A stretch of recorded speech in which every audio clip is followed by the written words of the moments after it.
Se deixar por minha conta, ele vai até 1h da manhã cantando aqui. Mas, meus irmãos, é com muita alegria. Prefere pedestal, segurar? Então beleza. Com muita alegria que eu vou anunciar a mensageira da noite. Tainara, vem para cá, por favor. A Tainara, ela é membro da Igreja Batista Central de Teresópolis. Vocês não devem mais aguentar eu falando de Teresópolis, né? Mas eu falo. E eu conheci ela através da minha mãe. Depois, conversando com ela, eu soube que o pai dela ela vai apresentar, o pastor Gilmar. A gente esteve junto no meu máximo lá em Teresópolis. Então, minha irmã, Deus te use, seja a boca de Deus nessa noite. E eu tenho que avisar que as crianças estão liberadas para ir lá para o berçário. Não, é lá atrás, não é no berçário não. Desculpa. Então, minha irmã. Querida igreja, boa noite, a graça e a paz de Jesus esteja sobre vocês, amém? Quantos estão felizes de estar aqui nessa noite? Gente, quanta alegria há no meu coração de poder nessa noite, através do convite que me foi feito, poder partilhar um pouquinho da palavra. Eu trago um abraço do pastor Jean para toda a igreja, para o pastor. Quero agradecer o convite, ao Daniel, que é líder da juventude, bem como agradecer ao pastor pela recepção, por ter cedido o púlpito.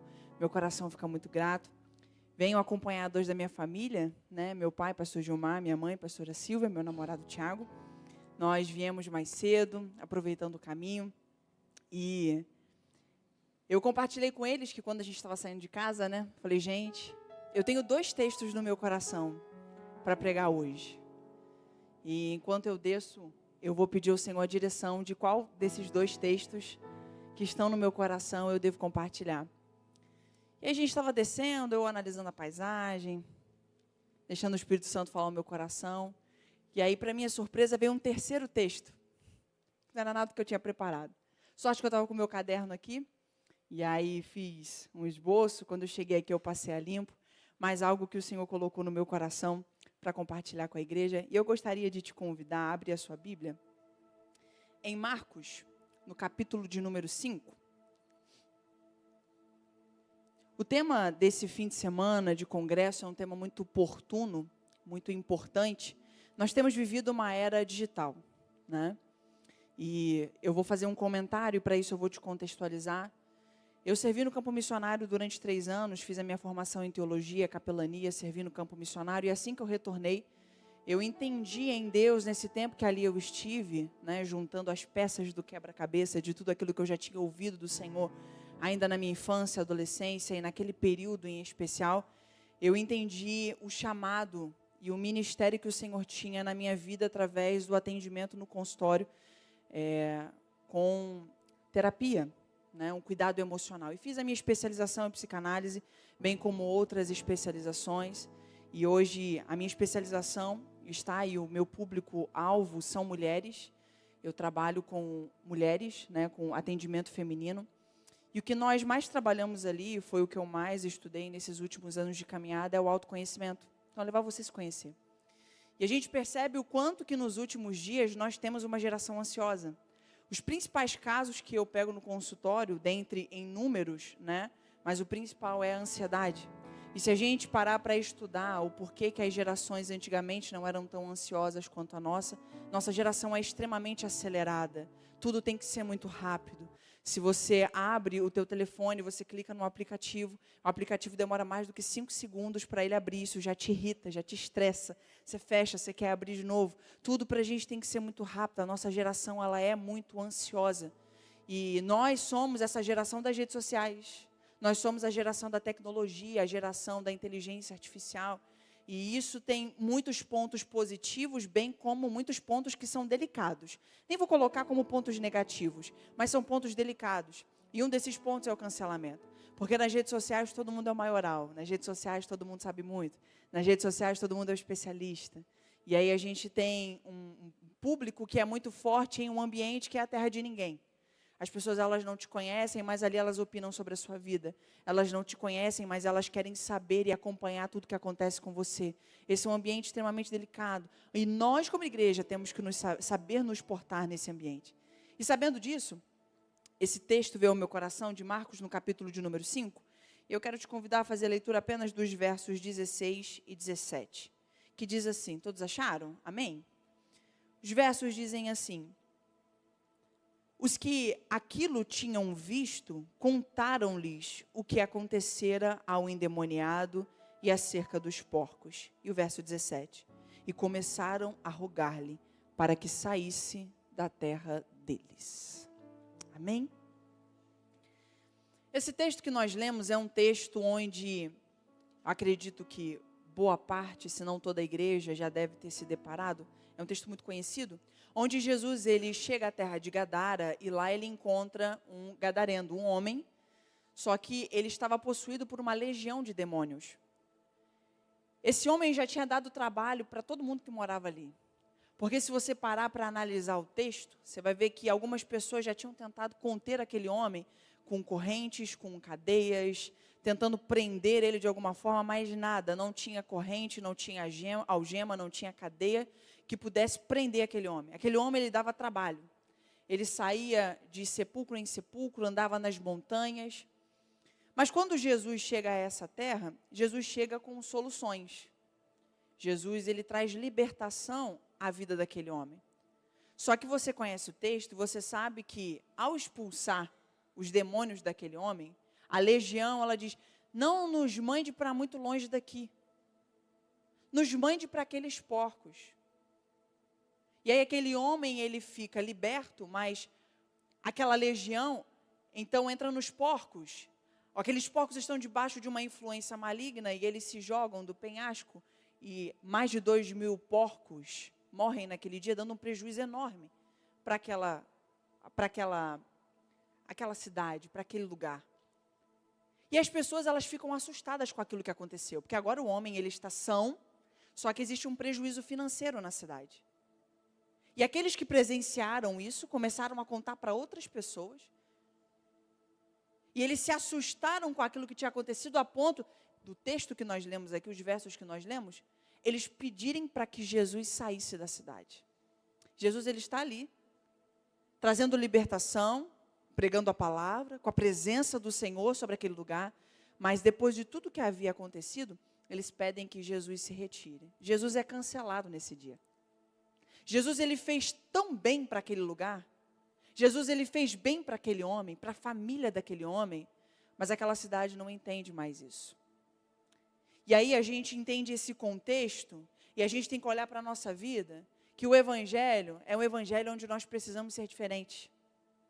E eu quero começar a introduzir algumas lições que eu tiro desse texto, falando sobre a nossa necessidade de nos portarmos com diferença nesse mundo.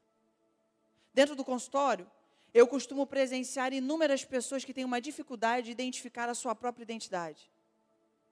Eu não sei quem eu sou, eu não sei o que Deus tem para mim, eu não sei qual é o meu propósito, eu não sei quais são as minhas virtudes, eu não sei quais são os meus defeitos, eu não sei quais são as zonas de perigo, quais são os meus limites, eu não sei nada sobre mim. E o fato de não saber onde estão os meus limites é exatamente o que me limita. E nós, como igreja, nós precisamos nos conhecer. Eu me lembro que em um tempo de discipulado, um dos meus discipuladores, ele me disse assim, Tainara, você sabe qual é o segredo de ganhar a guerra, para vencer a guerra? Para vencer a guerra, você precisa de 3 coisas. Primeiro, você precisa se conhecer. Você precisa saber quem você é. Onde estão as suas zonas de perigo, onde você pode ser atacada. Você precisa se conhecer. Segunda coisa, para vencer a guerra, você precisa conhecer o seu oponente. Contra quem você luta. E o terceiro ponto, você precisa conhecer o poder de Deus. Nós, como igreja, temos perdido inúmeras batalhas, porque nós não nos conhecemos. Nós não conhecemos o nosso inimigo, bem como nós não conhecemos o poder de Deus. Por vezes a gente sabe, a gente ouve falar, mas não é aquele conhecer de provar. E nós somos desafiados nesse último tempo, a não só falar daquilo que nós ouvimos, replicar aquilo que nós ouvimos, mas nós precisamos falar daquilo que conhecemos, daquilo que cremos. Eu contei esses dias essa experiência em uma aula da escola bíblica na igreja, e eu quero compartilhar com você. O tempo que eu estive no campo missionário, nós fizemos uma viagem para Balneário Camboriú, e nós fomos ministrar em uma igreja durante um final de semana. Era um tempo de discipulado, nós passamos 4 dias lá. E aí eu me lembro que eu fiquei em um quarto com uma outra missionária, que era da equipe, e foi dividido dessa forma. Nós estávamos nos arrumando para ir para o culto, ela olha para mim, ela disse assim, Tainara, eu sei que você é filha de pastor como eu. e talvez você vai me entender. Eu tenho uma pergunta que, assim, eu não sei a resposta. Só que qualquer pessoa que eu for perguntar nessa altura do campeonato, talvez não vai entender e eu vou ser zoada. Foi esse o termo que ela usou. Vou ser zoada por ter essa dúvida. Eu tenho esse conflito dentro de mim, é uma pergunta que não tem resposta, eu não sei como lidar com isso está começando a me corromper. E à medida que ela foi introduzindo a questão da dúvida dela, gente, eu fui pensando que era uma coisa astronômica, né? Ela falou, eu queria tirar essa dúvida com você, eu posso te perguntar? Eu falei, olha, poder pode, se eu vou ter resposta para a tua pergunta é outra coisa, mas aí a gente busca junto. Qual é a tua dúvida? Ela olha no fundo dos meus olhos e ela diz assim, por que Jesus teve que morrer na cruz? E aí eu entendi que realmente se ela fizesse essa pergunta para qualquer outra pessoa, talvez essa pessoa não saberia acolher aquele momento e responder aquela pergunta. Eu falei, mas como assim? Por que você tem dúvida? Não, por que ele teve que morrer na cruz para trazer salvação para a gente? Por que tinha que ser ele? Por que alguém tinha que morrer? E por que ele morreu? Eu olhei para ela e falei, peraí, a gente explica o plano da salvação todos os dias quando a gente sai para a rua para fazer evangelismo. E você ainda não entendeu por que ele tinha que morrer? E aí eu fui explicando desde o Antigo Testamento até o Novo Testamento. Trouxe clareza para ela. E ao final da explicação, ela foi, me deu um abraço, falou, obrigado. Eu olhei para ela e eu disse assim, eu respondi a sua pergunta, mas é o meu dever também te dar uma advertência. Você não pode só replicar aquilo que você ouve. A gente não pode ir para a igreja e ouvir, e aí a gente vai e sai da igreja e vai para o mundo e a gente replica aquilo que a gente ouve. Nós precisamos conhecer a palavra. Nós precisamos não só conhecer de ler, mas nós precisamos conhecer de viver. Eu não sei se você teve uma experiência como essa, e eu acredito que essa é uma realidade um pouco geral, porque em inúmeros lugares que eu passava, e principalmente a minha cidade, Teresópolis, se você para num ponto de ônibus e você aborda uma pessoa, e aí daqui a pouco você está falando de Jesus, a pessoa olha para você e ela diz, eu conheço Jesus. Teresópolis é uma cidade onde mais de 60% da população é cristã, conhece a palavra, e os outros 40% não são praticantes. Quando eu digo sobre conhecer, é sobre frequentar uma igreja. Os outros 40% não são praticantes, mas a nossa cidade em específico, cada esquina que você vai tem uma igreja pregando a palavra. Então não é por falta de conhecimento, de ver, de visualizar ou de ouvir. Por vezes o que afasta o povo daquilo que nós estamos pregando é a nossa falta de vivência. O mundo não quer a Bíblia que a gente lê. O mundo não quer a Bíblia que a gente prega. O mundo quer a vida que a gente vive. É isso que o mundo está de olho. É em como nos comportamos. Porque de nada adianta a gente subir aqui no púlpito, pregar todo domingo. O que importa, na verdade, é a vida que a gente leva na segunda-feira. E esse é um alerta para nós, jovens. Nós temos vivido um tempo de muitas investidas. Nós temos vivido um tempo de muitos confrontos. E se nós não nos posicionarmos, o mundo vai nos engolir. Vai. Porque nós temos influência de tudo quanto é canto. E se você fala que algo é pecado, vai aparecer um outro, de um outro canto, com que viu uma coisa no Google, viu uma coisa no TikTok, para poder dizer que aquilo ali não é pecado. Porque lá no TikTok falou que não era. É uma geração que não conhece a palavra. É uma geração que não conhece a palavra. E nós precisamos nos voltar para isso aqui. Nós precisamos mergulhar na palavra. Sabe por quê? Eu entendo que existem 3 tipos de pessoas que eu posso me tornar. Eu posso me tornar aquilo que os outros dizem que eu sou. E isso é muito variável, muito volátil, porque as pessoas elas podem dizer coisas positivas ao meu respeito, como elas podem dizer coisas negativas ao meu respeito. E se a minha identidade está pautada naquilo que o outro fala sobre mim, isso é muito instável. A segunda pessoa que eu posso me tornar é aquilo que eu penso sobre mim mesma. É aquilo que eu penso sobre eu mesma. Quem sou eu? E talvez você pode olhar para você e pensar muitas coisas positivas, como também você pode pensar muitas coisas negativas. E isso também é muito volátil. Mas a terceira opção, eu julgo que é a melhor opção. Eu posso ser quem o Senhor diz que eu sou. E aqui na palavra está dito quem eu sou, aquilo que eu tenho direito, a minha postura em Deus. Aqui está escrito quem eu sou. E nós somos filhos de Deus. E o nosso comportamento tem que ser um comportamento de filho de Deus. O problema é que às vezes nós entendemos que somos filhos de Deus, mas continuamos agindo como escravos. O nosso posicionamento, ele precisa mudar. E algo que eu tenho entendido e meditando no texto, né, que foi proposto para esse fim de semana, eu entendo que nós seremos cancelados em algum momento da vida. Ou nós seremos cancelados enquanto estivermos aqui na terra por pregar a verdade e viver a verdade. E a verdade, o apóstolo Paulo ele vai dizer que nos últimos dias haveria comichões nos ouvidos para que não ouvissem a verdade. A verdade é incômoda para aqueles que vivem na mentira. Então, se nós quisermos viver uma vida limpa, honesta, pregando a palavra, vivendo a verdade, nós seremos cancelados aqui. Mas também, se nós nos vendermos às mentiras desse mundo, chegará um dia que nós seremos cancelados no céu. Um cancelamento nós vamos viver. Mas eu espero que naquele grande dia, o meu nome esteja escrito no livro da vida, o seu nome também, que o nosso nome não esteja cancelado dessa realidade, simplesmente porque não vivemos aquilo que deveríamos viver em questão de postura aqui.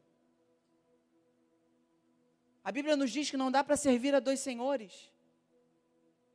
A Bíblia diz que o homem de coração dobre, ele é inconstante em todos os seus caminhos. O que é um coração dobre? É um coração que uma hora está sobre um lado, outra hora está de outro lado. Não há uma constância, não há uma firmeza. E isso é uma falta de identidade, porque não foi trabalhado em nós. Jesus, nesse texto, ele nos ensina algumas coisas sobre o seu próprio cancelamento, sobre aquilo que ele viveu naquele dia. Ele entra, prega a verdade, fala a verdade, traz libertação e cura. Aquele vilarejo nunca mais seria o mesmo depois da passagem de Jesus. Mas ele sofre esse cancelamento e as pessoas começam a pedir, a rogar, para que ele saísse daquele lugar. Vamos pensar aqui um pouquinho. Será que eu e você, se nós tivéssemos a oportunidade de ter Jesus conosco por uma fração de segundos, pessoalmente, será que não seria muito abençoadora a presença dele? Seria. Só que uma coisa que a gente não entende, e eu vou falar um pouquinho sobre isso melhor em outro ponto, é que a presença de Jesus, ela traz muitos estragos. E por vezes nós queremos a presença, mas nós não queremos as consequências de ter a presença. Tainara, que consequências são essas de ter a presença? Nós queremos um evangelho onde tudo nos é dado, mas nós não queremos abraçar o evangelho onde temos que perder coisas. Nós queremos um evangelho, né, e a gente ouve muito, vem para Jesus porque Jesus vai fazer isso por você, vem para Jesus porque Jesus vai fazer aquilo por você. E você, o que você tem que perder? E eu, o que a gente tem que perder? O evangelho ainda continua sendo um tempo de renúncia. O evangelho continua sendo uma realidade de renúncia. E ao olhar para esse texto e para a experiência que Cristo teve com aquele vilarejo, eu tiro algumas experiências, eu tiro aqui alguns pontos que eu quero compartilhar com você. Se você está com a sua Bíblia aberta, eu prometo que eu vou ser bem sucinta, tá? Não vou me prolongar muito, mas eu quero pontuar alguns versos e a gente vai dar uma olhadinha nisso juntos. Daniel disse que eu posso ir até às 3 da manhã hoje. Meu Deus. Eu queria ter essa energia que o Vinícius tem. Ele tem uma energia. Eu queria ter essa energia. Mas de forma bem sucinta, a gente vai analisar alguns pontos aqui. O primeiro ponto está no verso 2. O verso 2, na parte A, diz: descendo ele do barco, saiu-lhe ao encontro um homem que habitava em sepulcros. Em outras versões, diz que saindo-lhe do barco, imediatamente veio ao seu encontro um homem. Eu acho que é muito interessante porque aquele homem ninguém domava, ninguém controlava. Ele habitava em meio a sepulcros. Ele vivia atormentado. Só que a partir do momento que Jesus desce do barco e ele coloca o pé em Gadara, imediatamente aquele homem, ele é atraído até a presença de Jesus. E sabe qual é a lição que eu tiro disso? Aqueles que têm resposta atrairão os que têm pergunta. Eu vou repetir. Aqueles que têm resposta atrairão aqueles que têm pergunta. A unção, ela sempre vai atrair. E sabe o que eu acho interessante? Porque enquanto o Senhor ministrava isso ao meu coração e eu estava no carro, e a gente vinha, estava a caminho, quando o Senhor falou sobre isso comigo, eu comecei a refazer algumas coisas, né, no meu coração. E me lembrar que eu sou muito tímida, pode não parecer, mas eu sou extremamente tímida. Sou calada, quietinha na minha. E por vezes, eu estou no banco, sabe aquele dia do mês que a gente tem que ir para pagar a conta, fazer aquelas coisas. Aí tem aquela fila, a gente se senta no banco, e alguém senta do meu lado e começa a falar. E quando eu percebo, essa pessoa começa a compartilhar as emoções. E ela não sabe que eu trabalho com isso. Só que eu entendo que aquilo que eu carrego de Deus, as respostas que eu tenho, vão fazer com que aqueles que têm perguntas venham até mim, para que eu possa, através da palavra e da unção que está sobre a minha vida, trazer resposta. Quando Jesus desce em Gadara, quando ele coloca o pé, aqueles que têm resposta começam a vir até ele, em especial o gadareno. Por quê? Porque Cristo tem resposta. A nossa vida, nós precisamos ser luz nesse mundo. Nós precisamos ser sal nesse mundo. Nós precisamos ter resposta. Nós precisamos compartilhar aquilo que os outros ainda não entenderam em Deus. Será que as pessoas que convivem com você, elas encontram mais respostas ou perguntas? Será que caminhar com você traz mais clareza ou mais escuridão? Será que as pessoas que se sentam à sua mesa, quando elas compartilham de 10 minutos de conversa com você, quando elas se levantam dentro delas, elas pensam o quê? Nossa, quão bom foi sentar com ele hoje. Quão bom foi sentar com ela hoje. Essa palavra que ele compartilhou, essa conversa que a gente teve, trouxe ânimo. Porque tem gente que a gente senta para tomar um café, para conversar, ou a gente encontra na rua, a gente troca ali 3 minutinhos de conversa, a pessoa ela traz uma palavra, ela compartilha algo que o Senhor tem feito com ela olha nos nossos olhos, às vezes nos dá um abraço, e quando a gente sai, a gente pensa, meu Deus, quão abençoador foi encontrar com fulano hoje. Mas a recíproca é verdadeira também, quando a gente encontra com uma pessoa e a gente cruza ali por durante 3, 4 minutos, ou se senta para tomar um café, mas a gente sai pesado, sai questionando tanta coisa, sai com tanta dúvida, sai mal. Não sei se você já teve uma experiência como essa. Agora o que importa aqui não é o tipo de pessoa que as pessoas têm sido para você. A pergunta que eu quero fazer é qual tipo de pessoa você tem sido para os outros. Será que aqueles que têm perguntas, ao chegarem até você, eles encontram resposta? Será que aqueles que têm pergunta, ao se aproximarem de você, encontram resposta? Eu me lembro que no meu ensino médio, nós nos sentávamos, eu, na última carteira da parede, na minha frente, uma menina chamada Tainá, ao meu lado esquerdo se sentava outra chamada Cássia, e na frente da Cássia se sentava um rapaz chamado Igor. Nós 4 estudávamos na mesma sala e congregávamos na mesma igreja. O Igor, ele tocava no Ministério de Louvor, onde eu também tocava e coordenava o Ministério de Louvor na ocasião. A Cássia, ela era líder da coreografia do Ministério Jovem, e a Tainá, ela era líder de intercessão. Um belo dia, a gente retornou do intervalo, nós nos sentamos, e eu comecei a me sentir muito angustiada, muito. Uma coisa estava pesando no meu coração, sabe, uma coisa estranha? E aí, a Tainá olha para mim e ela disse assim, Tainara, eu não estou bem. Eu estou me sentindo muito angustiada, eu não estou conseguindo entender o que é isso. Isso quando ela falou, eu falei, eu também estou me sentindo assim.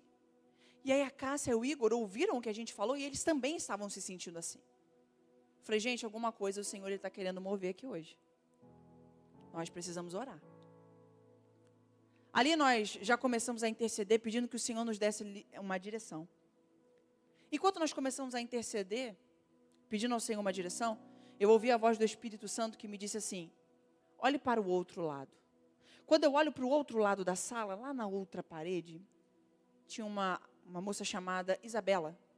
A Isabela estava com a cabeça curvada, com as mãos tapando seus olhos, e eu a via respirar muito profundo, e de repente ela dá uma enxugada nos olhos. E eu vi que ela estava chorando, mas de forma muito discreta para que ninguém percebesse. Era aula de física, então estava todo mundo muito agitado, todo mundo tentando entender a matéria, e ela ali enxugando as lágrimas. E nisso que eu estou percebendo isso, o Espírito Santo me disse assim, eu quero que você ore com ela ao final da aula, porque ela planejou em seu coração, ao sair daqui, tirar a própria vida. Então não deixe ela sair sem que antes você ore com ela. O colégio que eu estudava na ocasião, era um colégio estadual, porém ele tinha uma cultura católica, né? Então, a diretora do colégio, ela deixava que a gente expressasse a nossa fé ali. Tanto que a gente tinha uma célula no colégio. Antes da gente iniciar a aula todo dia, todos nós chegávamos 15 a 20 minutos um pouquinho mais cedo, fazíamos uma grande roda, né? ali no ginásio e nós orávamos. Fazíamos uma oração entregando o nosso dia e íamos para a sala. Era uma questão livre, quem quisesse orar, orava, cada um ia para a sua sala depois. Ao final daquela aula, ela está saindo na porta, eu seguro a mão dela, eu disse assim, eu preciso conversar com você, você tem 5 minutinhos? Vamos até a parte de trás do colégio. E nisso, a Tainá, a Cássia e o Igor me acompanharam, ficaram um pouquinho mais de longe, e eu fui um pouco mais à frente com ela para ter uma conversa. Eu disse assim, Isa, enquanto nós estávamos na aula, o Espírito Santo ele me disse que você planejou no seu coração tirar sua vida hoje. E quando eu disse isso, ela desabou. E eu falei, e o Espírito Santo, ele me disse que você planeja fazer isso por causa disso, disso, disso e disso. E aí que ela chorou mesmo. Ela me deu um abraço, eu disse, eu posso orar por você? E nós começamos a orar ali. Nisso que nós estávamos orando, a Isa perde as forças, cai de joelho, chorando muito. Pelo som dela estar chorando, isso chama a atenção. A diretora é chamada. E aí a diretora vem correndo para tentar entender o que era. E quando ela está se aproximando, ela vê que eu estou orando. E eu estou orando por ela aqui, mas de olho na diretora, pensando, meu Deus do céu, já era. E nisso que a diretora está vindo ao meu encontro, um rapaz se levanta e dá um soco na cara do outro, bem na frente da diretora. A diretora tem que apartar a briga. Nisso que ela está apartando a briga, a Isa se levanta. Eu dou um abraço nela e a gente sai. No outro dia eu fui chamada na diretoria e foi a única vez que eu tomei uma advertência na minha vida. Sabe por que eu tomei advertência? Porque eu estava orando no colégio. Só que naquele dia eu pude dar resposta para alguém que tinha perguntas. Existe sempre alguém pertinho de você que tem algo que precisa ouvir de Deus. A questão é, você tem tido respostas para esse mundo? Porque esse mundo é uma grande incógnita, são muitas perguntas. As pessoas hoje em dia questionam tudo. É muito natural atender um adolescente entre 13 e 14 anos, e quando a gente vai decorrendo a conversa, ele já começar a questionar que ele começar a compartilhar que ele questiona a sua sexualidade. Hoje em dia são muitas perguntas, e nós, enquanto igreja, precisamos nos posicionar com respostas. Então eu tenho uma palavra de Deus para você jovem que entrou aqui, para você papai e mamãe que está aqui, você tem resposta de Deus para alguém, mas enquanto você estiver parado no seu lugar, enquanto você estiver no seu lugar de conforto, essas respostas não serão entregues. Aquilo que o Senhor tem nos colocado no coração, e Ele me trouxe aqui nessa noite para te dizer, se levante da tua zona de conforto e comece a compartilhar respostas para aqueles que têm perguntas. Nós precisamos compartilhar respostas. Tainara, como que eu vou fazer isso? Talvez através da sua profissão. Nem todos nós seremos pregadores eloquentes de um texto bíblico, seja numa praça, seja num púlpito. Nem todos nós. Às vezes a forma que você vai pregar é dentro de um hospital. Às vezes a forma que você vai pregar vai ser dentro de um escritório. Às vezes a forma que você vai pregar vai ser dentro de um órgão público. Mas onde você estiver, a sua vida tem que dar respostas para aqueles que têm perguntas. Quando Jesus pisa, aqueles que têm perguntas chegam até Ele. Nós atrairemos. Parar para pensar o tipo de pessoa que às vezes te cerca. Você tem que ser resposta para essas pessoas. Nós precisamos ser respostas. A palavra nos diz, e João, ao escrever sua epístola, ele diz, jovens, eu vos escrevo porque vocês são fortes e a palavra de Deus está em vocês e vocês já venceram o maligno. Por que nós já vencemos o maligno? Pela nossa própria força? Não, porque a palavra do Senhor está em nós, nós temos respostas. É a palavra que dá respostas. É por isso que nós já vencemos o maligno. Não é nós ainda vamos vencer. Não, nós já vencemos porque a palavra está em nós. Nós temos respostas para esse mundo. Joel, ele vai profetizar. E ele vai dizer que os velhos sonharão. Mas os jovens terão visões. Você sabe qual é a diferença entre vista e visão? Vista é o que eu consigo ver aqui. Visão é entender que existe algo além daqui. Vista é entender que ali existe uma porta. Mas a visão, ela me faz entender que além da porta existe uma saída, existe uma rua, existe uma calçada. Nós jovens, nós temos visão. Nós enxergamos além daquilo que está aqui. E o Senhor nos deu essa habilidade exatamente porque junto com a visão vem a força. E nada adianta só ter a visão se não tem a proatividade.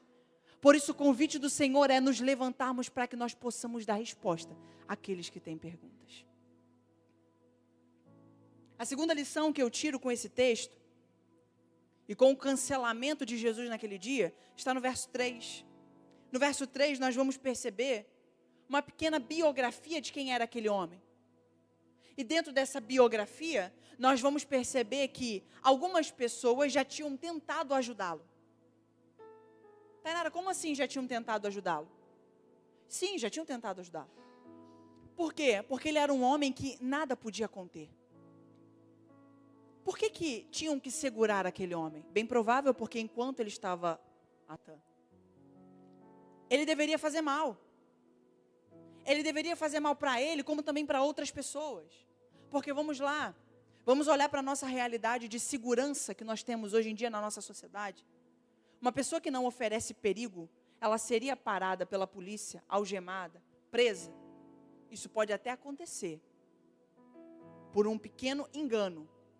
Mas se uma pessoa não oferece perigo, ela não seria acorrentada, não seria presa.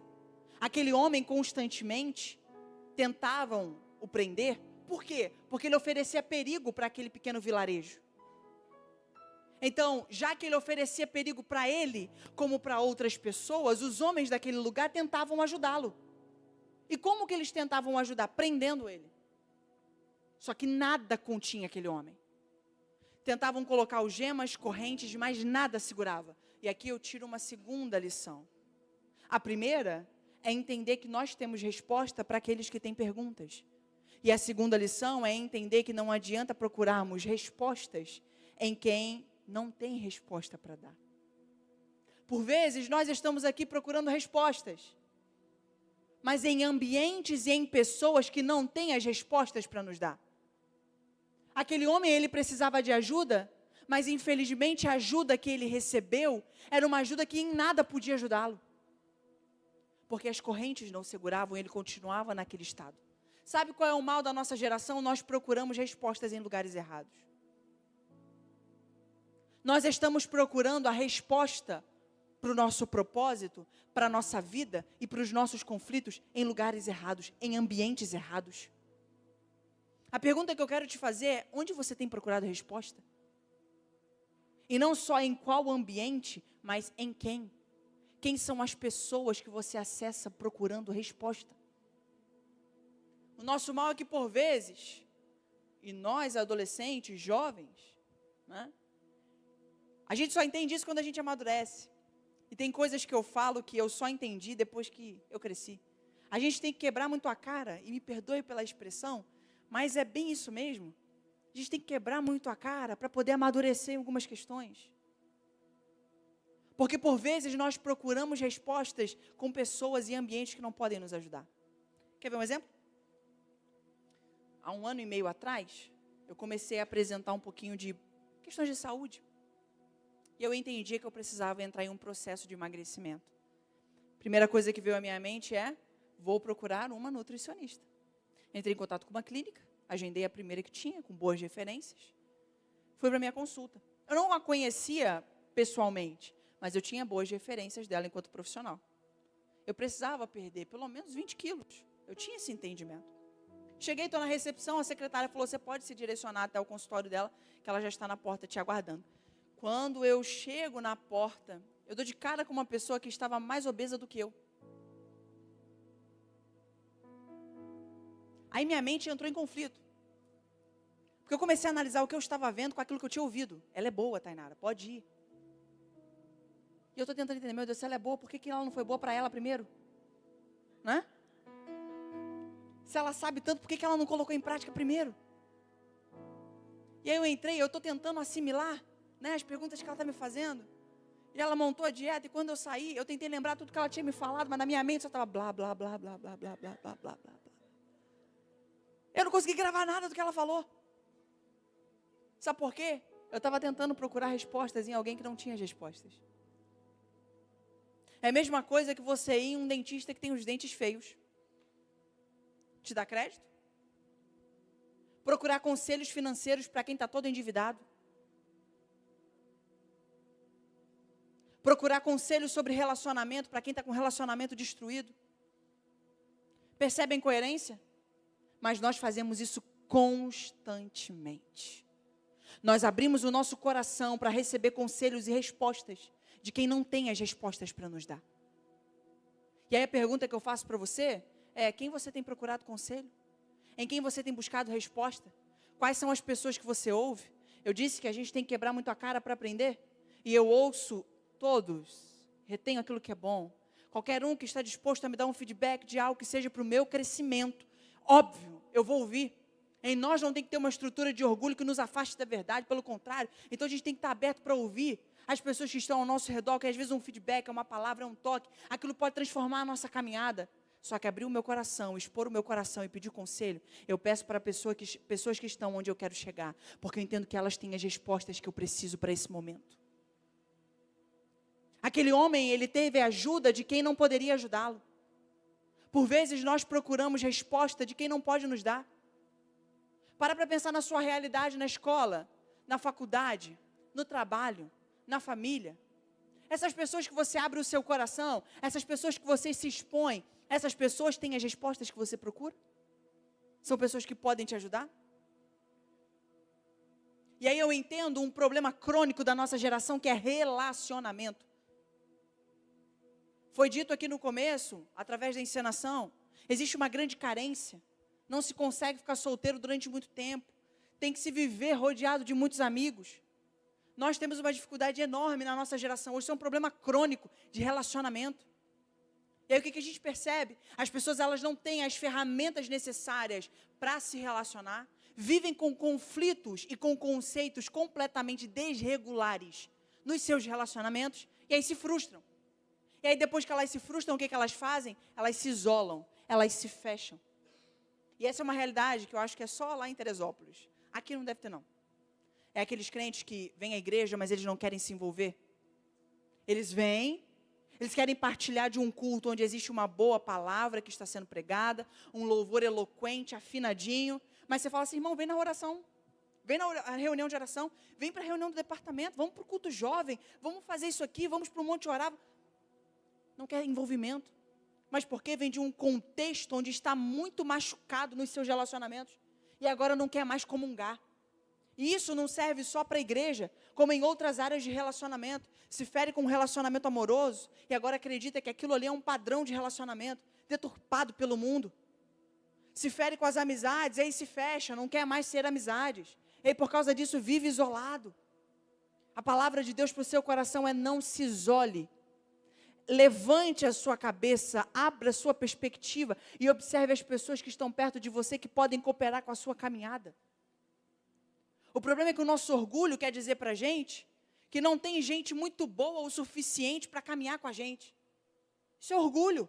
Nós precisamos quebrar nossa estrutura de orgulho e caminhar por um trajeto de discipulado. E o discipulado, ele é doloroso. O discipulado, ele tem que ter confronto. O discipulado revela os nossos conflitos. É no discipulado que eu entendo algo que eu compartilho, constantemente, que o problema não está no outro de pisar nos meus calos. O discipulado, ele me revela isso. O problema está comigo por ter tantos calos. Por vezes a gente acha que o problema está no outro, porque o outro constantemente aperta onde dói em mim.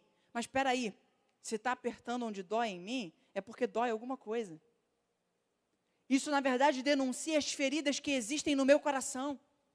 Sabe aquela pessoa que tudo que ela faz te irrita? Sabe aquela pessoa que alguns comportamentos vão de conflito com você? O problema, por vezes, não está na pessoa, o problema talvez está em você. Com as suas feridas abertas, o comportamento dessa pessoa apenas está denunciando que você tem feridas abertas. E o discipulado é isso. O discipulado é ser acompanhado, é ser denunciado as feridas que estão abertas, os comportamentos e as lacunas que nós precisamos tratar. Mas nós não queremos isso. Nós somos da geração da praticidade. Nós somos da geração do curso online. A gente acha que essas coisas vão resolver os conflitos que tem dentro de nós, quando na verdade é só a palavra, é só o confronto, é só caminhar com alguém que possa nos corrigir dentro da nossa caminhada, que pode proporcionar isso. Nós vivemos um tempo onde a gente fala que a gente não tem tempo. A gente não tem tempo. Eu precisava ler a Bíblia, mas eu não tenho tempo. Abre a central de controle do teu telefone, vai até onde cada smartphone tem a sua seção, mas você vai ver o tempo de uso. Veja quanto tempo você passa no WhatsApp. Veja quanto tempo você passa no Instagram. Veja quanto tempo você passa no Facebook, no Twitter, no TikTok. Veja quanto tempo você passa no YouTube. Veja quanto tempo você passa nas redes sociais. Eu entendo que a serventia das redes sociais nesse último tempo é nos mostrar que nós não lemos a palavra, não é por falta de tempo, é por falta de interesse. Nós estamos buscando respostas nos lugares errados. Quantos aqui? Às vezes ao sentir uma dor, abre o Google, né? Dor aqui, aqui, aqui. Aí aparece lá, câncer, estado terminal, né? Nós estamos procurando as respostas para as nossas perguntas nos lugares errados. Eu atendi há pouco tempo atrás uma paciente diagnosticada com hipocondria. E eu perguntei a ela como isso começou. Se você não sabe o que é hipocondria, é uma ansiedade exagerada por doença. É o medo de estar doente. Eu falei, como isso começou? Mas eu já imaginava, né? Ela disse, eu senti uma dor, eu pesquisava no Google, eu vi que aquela dor poderia causar um monte de coisa. Aí tá, a dor passava, e daqui a pouco eu sentia outra coisa, eu pesquisava no Google, aí eu vi um monte de coisa. Nós estamos procurando respostas nos lugares errados. Terceira lição, está no verso 12. No verso 12 a gente vai perceber que os espíritos, olha o que ele diz, os espíritos imundos rogaram a Jesus, manda-nos para aqueles porcos, para que entremos neles. A terceira lição, eu já caminho aqui para a conclusão, está nesse verso. E aqui eu posso chamar de princípio dos porcos. O que seria esse princípio? É entender que é muito bom ganhar um homem que agora está são. É muito bom ganhar agora para a sociedade naquele lugar um homem que está liberto. Só que isso vai custar alguma coisa. E aí é a pincelada que eu dei no começo. Ter Jesus na nossa vida é sinônimo de muitos ganhos. Mas existem muitas perdas que nós não podemos fechar os olhos para isso. O princípio dos porcos me mostra que para ganhar, eu tenho que perder. Para que aquela sociedade ganhasse agora um homem que está capaz de conviver, um homem que está são, um homem que está liberto, os porcos tinham que morrer. Os porcos deveriam ser sacrificados. Nós precisamos entender que caminhar com Cristo é um grande processo de ganhos e perdas. Ao chegar hoje, o pastor nos recepcionou e contando um pouquinho da história do ministério pastoral. Muitos ganhos, mas quantas perdas? Quantas coisas não temos que abrir mão dentro da nossa caminhada? Eu vejo hoje quantas coisas eu colho em caminhar com Cristo desde a minha adolescência. Eu me lembro que com 11 anos foi a minha primeira experiência com Cristo. Desde os meus 11 anos eu me dedico à leitura da palavra. E isso foi muito custoso, e quando eu digo custoso, não é que foi penoso, é que foi custoso. Me custou algumas coisas, me custou o meu tempo, me custou renúncias. O evangelho ainda é perder para ganhar. O evangelho ainda é renunciar. O evangelho ainda é ceder. Nós entendemos, e quando caminhamos debaixo da graça, a graça, ela custa muito mais a nós do que a lei. Porque agora na graça não é o fato do outro ter errado com você que o outro tem que pedir perdão. É você que está ouvindo a palavra aqui hoje, o Espírito Santo está habitando em você, é Ele que está aí te incomodando, é você que tem que ir lá e pedir o perdão. É você que tem que ter o posicionamento. O evangelho é perder a razão. Tainara, mas eu estou certa. Tainara, mas a gente perde a razão. Evangelho ainda é renúncia. Eu entendo que existe um nível de maturidade espiritual onde eu não faço algumas coisas porque é pecado. Eu entendo que existe um nível de maturidade espiritual onde eu não faço e não tenho algumas atitudes porque eu entendo que essas atitudes comprometem o meu relacionamento com Deus. Mas existe um outro nível de maturidade espiritual onde não é que eu não faça porque é pecado ou não. Eu não faço porque eu entendo que não é para mim. Ah, Tainara, mas isso aqui não tem nada a ver, não tem nada a ver para você, mas eu sei do relacionamento que eu estou construindo com Deus. Ah, mas isso aqui está tranquilo. Isso aqui ninguém liga não. Não liga para você. Ah, mas ninguém está vendo. Ele está vendo. Ter um relacionamento com Deus implica, por vezes, em perder. Só que a gente não quer perder. A gente quer ganhar. A gente vive num tempo, em uma era, né, onde se você não é milionário com os 30, né, se você ainda não conquistou muita coisa, não fez viagens internacionais, não é reconhecido, você está errado. É uma cobrança, uma apelação social. A gente fazer tantas coisas, quando na verdade a gente ainda não entendeu o princípio de perder para ganhar.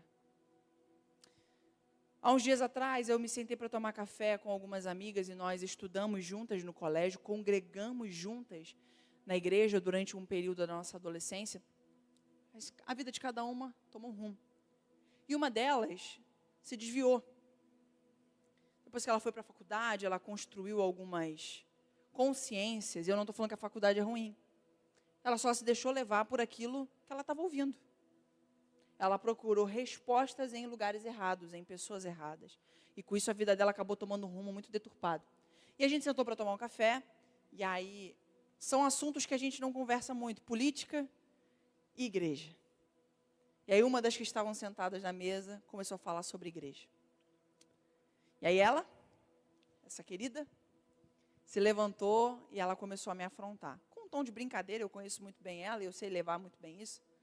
Mas ela começou a falar sobre o acolhimento da igreja com as questões homoafetivas, o acolhimento social da igreja com algumas outras questões. Ela começou a questionar aquilo tudo, e do jeito que eu estava tomando meu café, eu fiquei. Até que ela me chamou para conversa, né? Não é não, Tainara? O que você acha sobre isso? Ela, porque eu acho que a Bíblia ela tem que ser realmente editada. Alguns textos ela tem que ser retirados da Bíblia. Alguns conceitos da Bíblia têm que ser reformulados. Eu acho que deveria ser feito assim, eu acho que deveria ser feito assado, eu acho que deveria ser feito assim, assim. E ela falou. Quando ela terminou de falar, eu olhei para ela e disse assim, eu posso te falar o que eu penso agora? Ela disse, pode. Eu falei, então, ninguém bate na porta do centro de Macumba dizendo que eles têm que alterar a forma como eles pensam, porque isso não se encaixa na sociedade. Mas as pessoas, elas vêm para a igreja para tentar mudar essa realidade aqui. Por que a nossa realidade incomoda tanto vocês? Se vocês não estão de acordo, é só não viver. Se vocês não estão de acordo, tudo bem. Nós continuaremos com as nossas práticas, com as nossas crenças, com o nosso comportamento. Vocês ficarão com os de vocês, porque ela também tem algumas práticas que não são, né? Ela foi pontuando isso tudo na conversa. Falei, mas você não precisa me cobrar para que eu mude, para que você seja aceita lá. Você não está disposta a perder para ganhar. Mas eu tenho que perder meus princípios para te abraçar? Nós estamos negociando coisas muito caras, que são os nossos princípios e valores. A troco de quê? A troco de sermos aceitos? Que não sejamos aceitos. Que sejamos sim excluídos, mas que continuemos perseverando naquilo que o Senhor tem para nós e na verdade que nós carregamos. Sabe por quê? É a verdade que nós carregamos que nos diferencia desse mundo. É muito raro, por vezes, você encontrar um jovem, uma jovem que se guarda para o casamento. E aí, quando você vai questionar, eles vão dizer assim, mas isso não tem nada a ver. Eu preciso experimentar para saber se eu vou gostar. Estamos perdendo os princípios e valores. Estamos perdendo princípios e valores. Hoje a família é algo muito volátil, muito instável. Nós estamos perdendo o valor da família. Abra a sua rede social. Ligue a sua TV. Faça mais do que isso. Abra a janela da sua casa e observe a sua rua. Você vai perceber que o modelo tradicional de família, e quando eu falo modelo tradicional de família, eu não estou falando só de um contexto hétero. Eu estou falando de um contexto de pais se assentando à mesa com os seus filhos. Pais sendo participantes da vida dos seus filhos. Isso está se diluindo.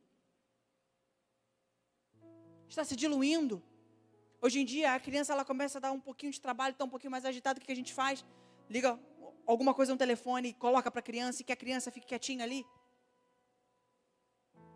Nós estamos perdendo o prazer de construir relacionamento dentro de casa.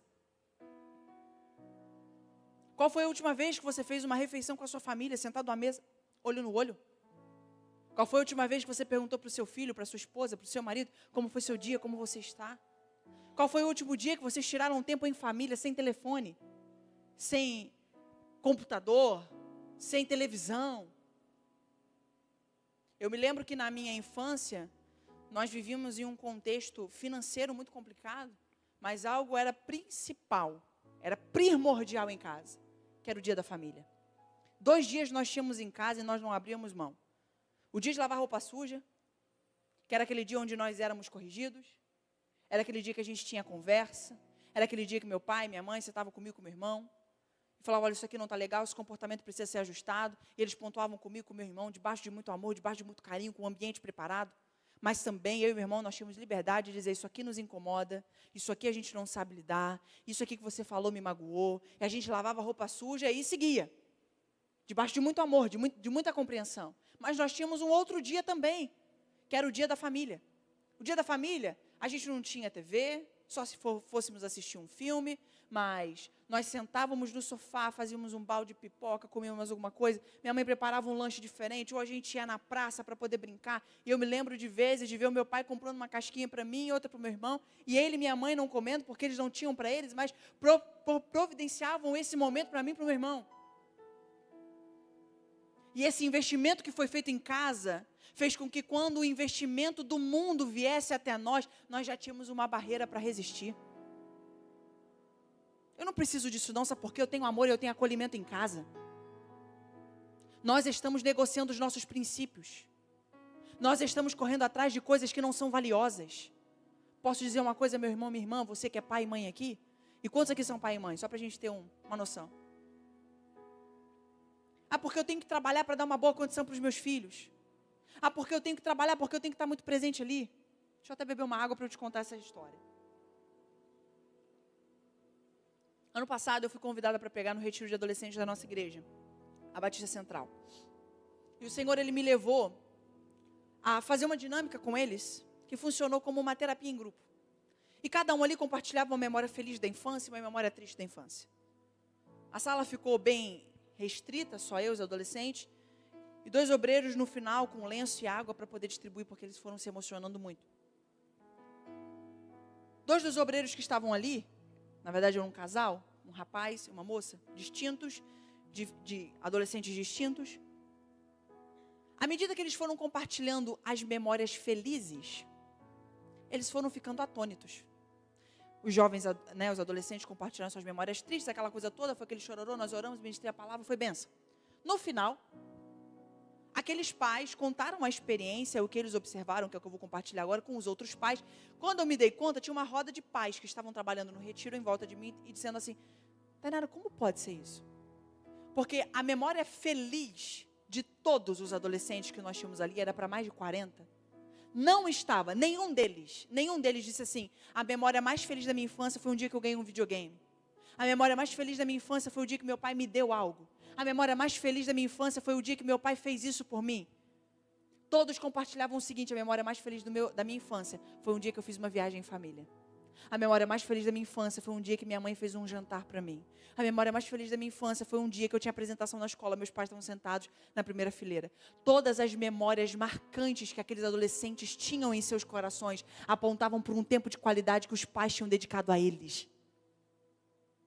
Você, papai e mamãe, tem trabalhado tanto para dar tudo para os seus filhos. E o mais importante, por vezes, você está talvez negligenciando. Que é o quê? A sua presença. Não adianta encher seu filho de presente se ele não tem a sua presença. Os nossos valores, eles estão ficando deturpados. A gente quer dar de tudo. Essa semana nós fomos em uma pizzaria comemorar o aniversário da minha tia. E tinha uma mesa só com adolescentes, 10, 11, 12 anos. E eu fiquei olhando, e meu primo olhou para mim e ele falou assim, Tainara, como que as coisas estão mudadas? Eu acho que no nosso tempo, e a gente tem mais ou menos a mesma faixa de idade, as coisas não eram assim. Olha só, todos com roupa de marca, tênis de marca, iPhone na mão. Ele falou, eu nem consegui comprar o meu iPhone ainda. Eu falei, eu comprei esses dias. Os adolescentes já têm, nem sabem dar valor a isso. Mas por quê? Porque os pais trabalham para dar a melhor qualidade de vida, quando na verdade o que tange a melhor qualidade de vida é a presença dos pais na vida deles. Nós estamos negociando princípios, nós estamos negociando valores.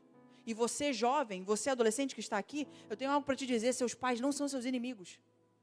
O mundo talvez vai tentar colocar na sua cabeça de que eles não te entendem. E eu me lembro que teve uma vez, em especial, que minha mãe disse assim, eu queria que você repensasse uma amizade que você tem. Porque essa amizade, eu acho que ela não vai te fazer bem. Ela já não está te fazendo bem, mas você ainda não percebe. E no longo prazo ainda mais. Mãe, mas você não convive com ela. Mãe, mas você não convive com ele. Mas você não os conhece. Eu conheço porque eu convivo todos os dias na escola. Tainara, mas eu sou sua mãe. E abaixo de Deus eu sou a pessoa que mais te ama, mais se preocupa com você e mais quer ver o seu bem. Pouco tempo depois, eu não dei muito ouvido ao que a minha mãe falou. O que aconteceu? Eu quebrei a cara. E quando a maturidade chega, a gente começa a perceber que os nossos pais não é que eles têm uma sensibilidade maior, eles têm experiência. E principalmente, têm o amor. O amor que acolhe, o amor que quer nos ver bem. Nós estamos abrindo mão de princípios e valores para agarrar coisas que só estão nos fazendo mal. Se nós formos olhar para os conceitos que essa geração ela tem recebido, gente, está tudo muito trocado. Está tudo muito errado. Eu tenho um sobrinho de 3 anos e é natural que a gente comece a se preocupar como que vai ser a realidade educacional nos últimos anos. O que vai ser ensinado para ele na escola? E eu me lembro que eu peguei um dia meu pai em crise, meu Deus, a gente tem que ver como que a gente pode fazer, porque o Bernardo, e como que vai ser com o Bernardo, porque um dia ele vai para a escola, o que será que ele vai ter acesso ali? Eu falei, pai, eu não sei o que o Bernardo vai ter acesso lá na escola, só que eu sei o que ele vai ter acesso aqui em casa. E por mais que ele tenha acesso a muitas influências fora de casa, enquanto ele estiver aqui em casa, ele vai ver uma família que se ama, que se respeita. Ele vai nos ver lendo a Bíblia, ele vai nos ver adorando ao Senhor. Ele vai ter contato com a presença de Deus, com princípios e valores. Salomão, dentro da sua sabedoria, ele disse, ensina o teu filho no caminho que se deve andar. O texto não está, ensina o teu filho o caminho. Não é isso. Porque se o texto estivesse assim, nos daria a entender que eu posso apontar o caminho para o meu filho. Meu filho, aquele ali é o caminho, pode andar no caminho. Vai lá, aquele ali é o caminho. Mas não, o texto está, ensina o teu filho no caminho. Esteja no caminho, com o seu filho no caminho. Esse é o segredo para que você não perca o seu filho amanhã. Não negligencia e não abra mão de princípios e valores. E a última coisa é que eu encerro. Se Vini puder preparar uma canção para a gente adorar, eu quero orar com você. A última lição que eu tiro é que esse homem, depois de liberto, depois de ver tudo que ele viu naquele dia e poder provar de uma realidade diferente, Jesus ele está indo embora e é natural, ele corre até Jesus e fala, mestre, posso ir com você?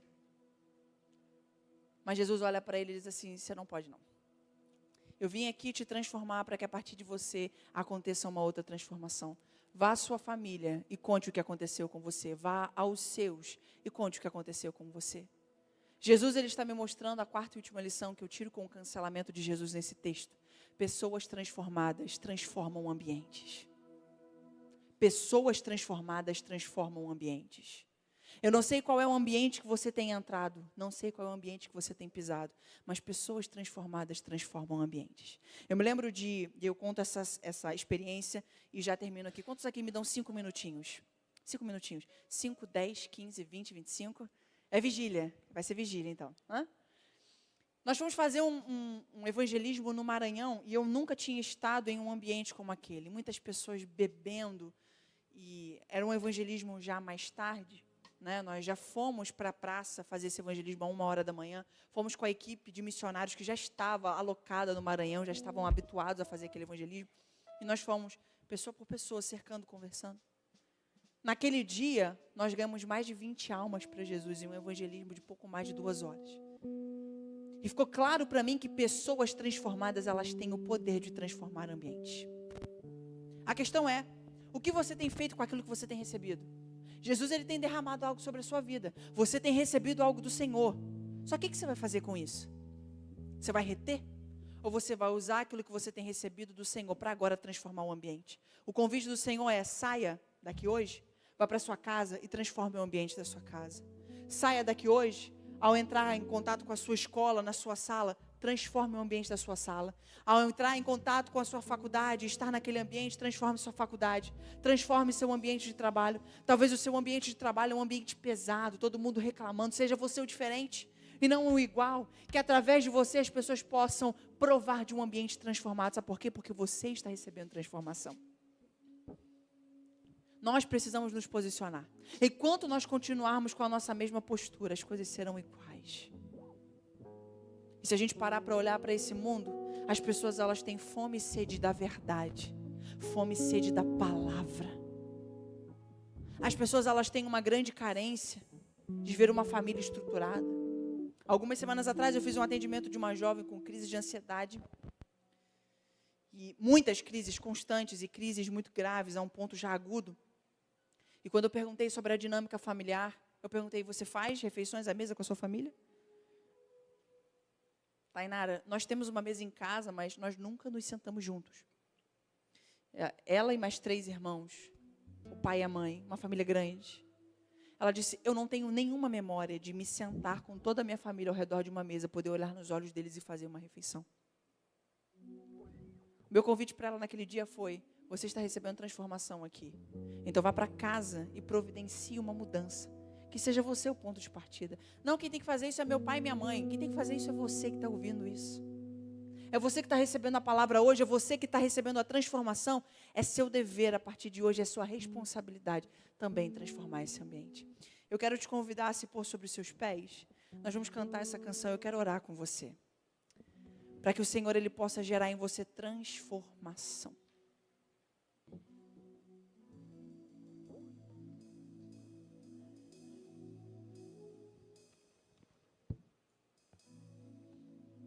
Feche os seus olhos, curva a sua cabeça. Tire esses próximos minutos para você meditar um pouquinho no que você ouviu aqui hoje. Existe uma urgência. Deus ele não tem pressa, porque a pressa é a qualidade de quem está atrasado. Deus ele não está atrasado. Deus ele não tem pressa, mas há uma urgência para que se manifestem os filhos de Deus nesses últimos tempos. E você é esse megafone que anuncia as obras do Pai. Por isso, feche os seus olhos, curva a sua cabeça. Medite no que você ouviu, a letra desse louvor. Meu Pai,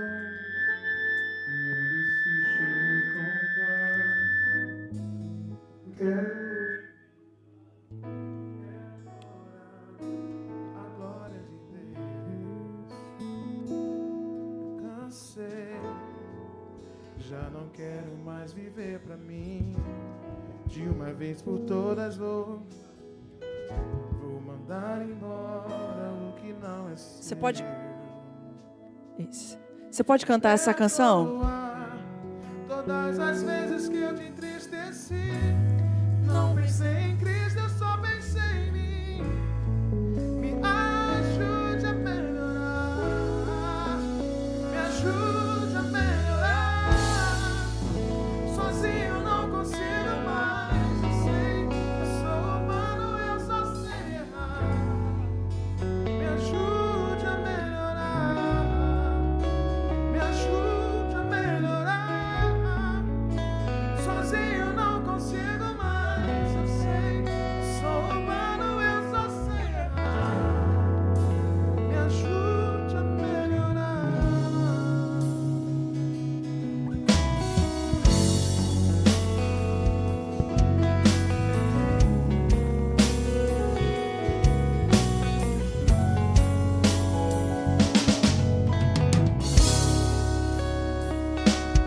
Meu Pai, tudo insiste em me encontrar, mas eu não quero o que vem de lá.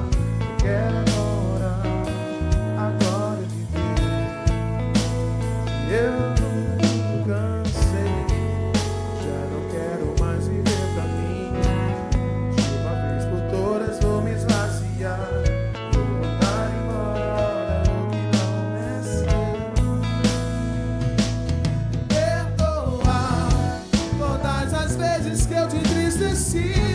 Eu não pensei em Cristo, eu só pensei em mim.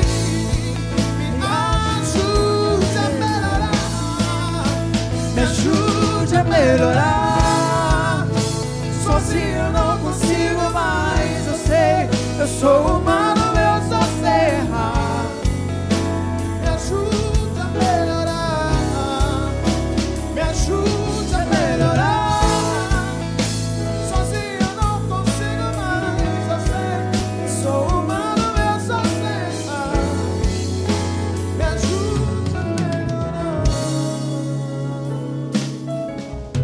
você entendeu através dessa palavra que não importa o ambiente que você está passando, vivendo, onde você está inserido, mas um posicionamento seu, o Senhor quer. Eu quero te convidar a você colocar a mão sobre o seu coração. Tainara, eu entendi.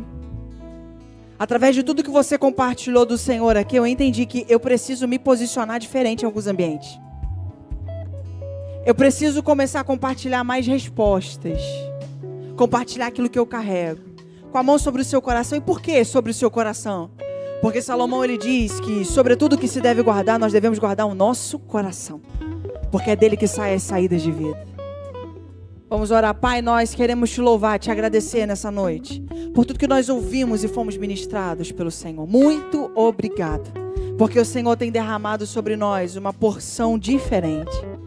Nós te agradecemos, Deus, por esse ministério jovem que nos proporcionou e está nos proporcionando nesse fim de semana, esse tempo de reflexão, de voltar, Senhor Deus, e rever alguns posicionamentos e comportamentos.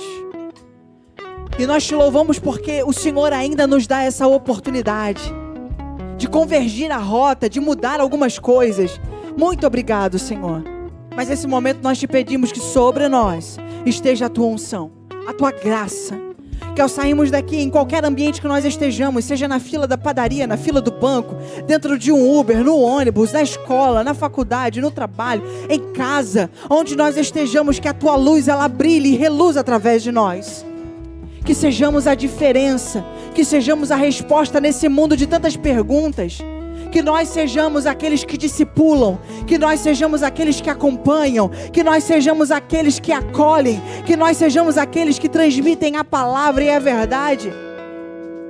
E independente da perseguição que possamos servir e passar, Senhor, nós queremos servir ao teu nome, fazer a tua palavra ser conhecida e viver a verdade.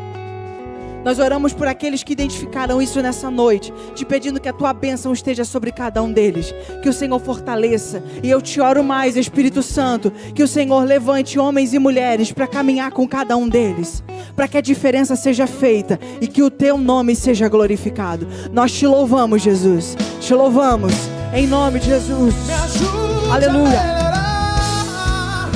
Sozinho não consigo mais. Eu sei, eu sou humano.